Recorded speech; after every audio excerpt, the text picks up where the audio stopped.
con profundidad. Anteriormente, cuando había muerto Mao Zedong en 1976, Deng Xiaoping, su vicepresidente, que había sido entrepreneur cuando era joven, y ahora dentro de un rato vamos a usar de vuelta esta palabra entrepreneur, mandó a Estados Unidos a 4 economistas, mandaron el Politburó chino a estudiar economía. Esos 4 economistas chinos volvieron, 2 habían estudiado en la Universidad de Chicago y 2 en la Universidad de Palo Alto, California, y convencieron al Politburó de ir a una economía de mercado. 4 seres humanos sobre 1.100 millones de habitantes de China, que si hacían eso iban a sobrepasar a Norteamérica. Recordemos que hasta ese momento en China la gente se moría de hambre y los cargaban en camiones, literalmente, de a millones. Pero en nombre de la solidaridad. En nombre de la solidaridad. Claro. ¿Qué pasa? Que es el nombre de un error garrafal que comete toda la humanidad, porque es un error infantil. Primero, no han descubierto todavía, esto se estudia en pocas universidades, que la riqueza es dinámica, que a partir del sistema mal llamado capitalista, Adam Smith fue el primero en descubrir que se crea constantemente riqueza, se genera constantemente riqueza. Y Ayn Rand, por primera vez en la historia de la humanidad, esta escritora, que ya lleva en el planeta 300 millones de seguidores, inclusive 11 presidentes de naciones o primeros ministros, entre ellos 7 de ex países comunistas, son randianos, demostró que todo lo que disfrutamos los seres humanos ha sido obra de emprendedores, de entrepreneurs. Por eso esta noche invité a un emprendedor, Rodrigo Menegón. ¿Cómo te va? Buenas noches. Buenas noches. Contanos lo mismo que me contaste el otro día en mi oficina, y yo te interrumpí y te dije, no digas más nada, ¿te animarías a venir a mi programa y a decir esto mismo? ¿Te acordás? Sí, sí, cómo no. Bueno, Rodrigo Menegón, ¿cuántos años tenés? 38 años. 38 años. ¿El lugar se llama? Mar de las Pampas, la localidad. Mar de las Pampas, y creo que queda entre Mar del Plata y Villa Gesell. O entre Villa Sí, Gesell y es Mar del Plata. partido de Villa Gesell, a 10 kilómetros de Villa Gesell. Bueno, o sea que es un lugar como Cariló, como Villa Gesell, que está emergiendo ahora, nuevo. ¿Y qué has hecho ahí? Contanos. Exactamente, sí, es del estilo de la zona, ¿no? La geografía de la zona está tupida de bosques de pinos y médanos, que es lo que conforma Mar de las Pampas. Muy parecido a Cariló, con un bosque menos añoso quizás, pero ese es el estilo. Bueno, ahí vimos una oportunidad o un nicho, como habitualmente... ¿Un qué? Un nicho de mercado. Un nicho. Nicho de mercado donde vimos un turismo creciente, no solamente un turismo, toda la zona, la urbanización de la zona está en pleno crecimiento, propio del crecimiento demográfico de la Argentina, ¿no? Bueno, ¿qué hicieron ahí entonces? Y bueno, decidimos que un centro comercial con ciertas características particulares, un centro comercial, sí. Ahí en Mar de las Pampas. En Mar de las Pampas. Nada novedoso quizás si uno lo pone en estos términos, pero... Nada novedoso. Lo novedoso es donde se pone, ¿no? A ver, un momentito, a ver si no es novedoso. Dicen los científicos que el Big Bang comenzó hace 15.000 millones de años. Sí. Y que la Tierra se formó hace 4.650 millones de años. Y que las masas continentales se empezaron a dividir hace 180 millones de años. Y resulta que vos, Rodrigo Menegón, por primera vez en 4.650 millones de años, se te ha ocurrido hacer... Porque ahí, ¿qué había antes? No, está claro. ¿Qué había antes ahí? Un terreno, un lote de tierra. ¿Alguna vez hubo una casa? No, jamás. Nada, jamás. ni una construcción. Jamás. Capaz que hace 150 años los indios pusieron una toldería ahí. Nada más. No creo que más que eso no haya pasado. Sí, sí.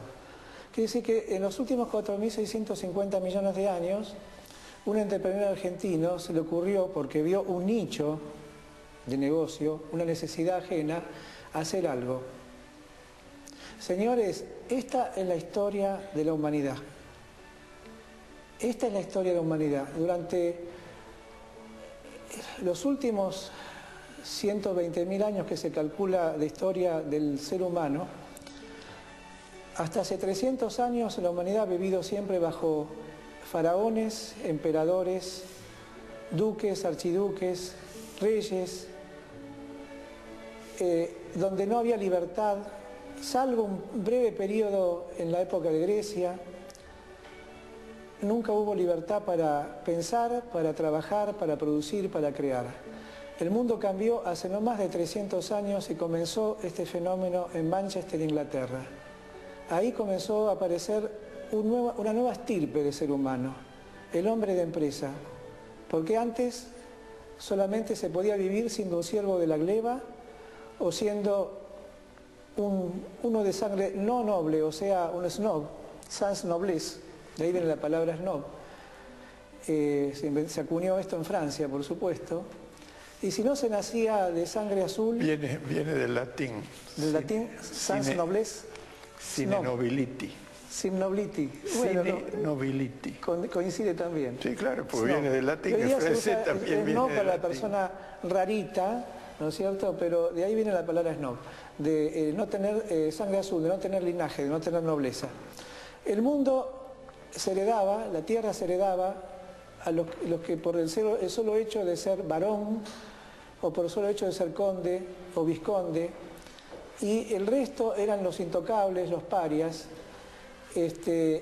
Y algo pasó en el planeta. Hubo una especie de rebelión ideológica. Comenzó con John Locke en Inglaterra, se adoptó acá en la Argentina a partir de 1853 las ideas de John Locke en nuestra Constitución, y eso permitió que aparecieran millones de Rodrigo Menegón durante los últimos 320 años en este planeta. Rodrigo Menegón, ¿nunca pensaste así en esos términos? ¿Qué estabas haciendo? Ayn Rand dice en este libro que los emprendedores son los que mueven el planeta y lo llevan adelante. Ha demostrado que, por ejemplo, vos en tu centro comercial podrías traer obreros africanos absolutamente analfabetos que solamente supieran poner ladrillos uno arriba de otro. Pero todo lo que existe y disfrutamos los seres humanos ha sido obra de emprendedores como vos. Ayn Rand dice que la más alta estirpe de ser humano es el empresario creador, el empresario industrial, es el hombre que mueve, el hombre que hace películas, que hace obras de teatro, que inventa aviones, que los fabrica, que fabrica computadoras, que ha inventado el cine, todo lo que disfrutamos los seres humanos. Entonces, señores, el socialismo, ¿qué es?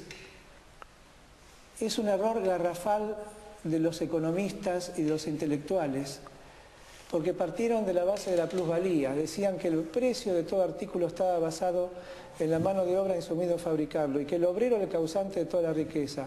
Lamentablemente, y con todo el respeto que tiene un obrero, que tiene un empleado, tiene que saber reconocer que el creador de riqueza es el empresario. De ahí come, de ahí vive, de ahí recibe su sueldo. De Rodrigo Menegón recibe la gente productos de su centro comercial. Él puede alquilar locales, pone gente a trabajar, da empleo, ha comprado materiales, ha movido el mundo. En su justa medida, dentro de su pequeña medida, él ha hecho eso. Rodrigo Menegón, no te trajimos, como ves, para hablar de política, para hablar de Micheli, sino como un ejemplo viviente de lo que es un empresario. De estos Rodrigo Menegón necesitamos en la Argentina millones. No lo sigamos espantando y esperemos que lo que viene, como dice Armando Rivas, no sea una profundización de las ideas de Chávez, de las ideas de Fidel Castro, y dentro de un año o dos esta señora, Cristina Fernández de Kirchner, no cumpla sus sueños de juventud, de que Argentina se transforme en una inmensa Cuba. Gracias, Rodrigo Menegón, por haber venido. Gracias. Te vamos a volver a invitarnos. Muy bien. Ya volvemos, ¿eh?